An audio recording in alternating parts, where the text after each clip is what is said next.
I'm in front of Katz's Delicatessen on the Lower East Side, where you can find the finest pastrami on earth. Now, Katz's is really a throwback. It's one of the few remaining vestiges of the New York City Jewish delicatessen. So I moved to the Lower East Side 30 years ago, and I moved to Rivington Street, which is just down the street. The first time that I came here was not unlike today. It was a November day. I remember it was grim and gray out. I was on the way to see a band. So I see this gleaming edifice in the distance, and I walk up, and the windows were kind of misted up, and I look through that window right there where all the grills are, and I just saw this line of knockwursts and hot dogs, and behind that, heaps of pastrami with guys with knives, and it was this mad rush of people at the counter. It was just an amazing experience. I'd never seen anything like that in my life. It was kind of intimidating, right? I didn't know how to order. Made my way in. First thing I ever had there was a hot dog, because I couldn't afford the pastrami at the time.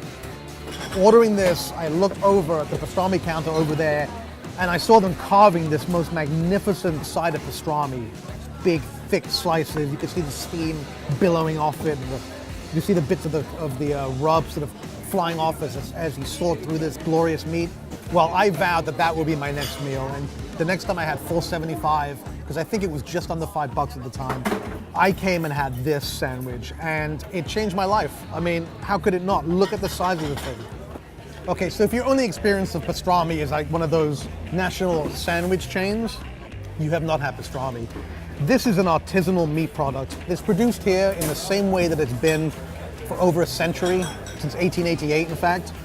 It's not like most pastrami. Most pastrami is actually made from brisket. They use beef navels here, which have a different flavor. I mean, it's similar because it comes from the underbelly, right? But there's something about the striation of muscle, and it's got this fibrous quality, not unlike the spinalis dorsi on the ribsteak, which is my favorite kind of beef. This has many of those same structural traits. It's got a real supple and litheness to it. Let's examine this. First of all, it's definitely a two-handed sandwich. I mean, you mightn't even need a third jaw to eat this thing.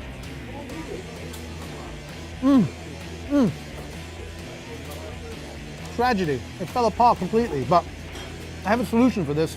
I'm just gonna hide it in my mouth. The rye bread is doing its utmost best to corral this beef in, but there's just no way it can do it. I mean, it has sort of formed around it, almost the way that a hamburger bun disintegrates around a hamburger when all the juices start flowing, but this is way more meat than any hamburger I'd want to eat. Because of the way they cook this, because it's smoked for long hours and then steamed, you're eliciting as much flavor as you can get out of this. Plus, you have this really pungent spice rub of coriander and salt and pepper that just permeates the meat with this sort of floral flavor. It's just one of the most compelling meat dishes you can get.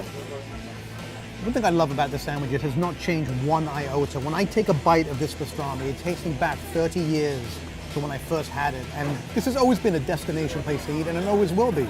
Not only that, I recommend Katz's is the best place to eat pastrami. If you like that, be sure to click down below and watch the next one. The meat pie dates back to the Egyptian times. The Egyptians gave it to the Greeks. I am here to try to bring the meat pie back to the States.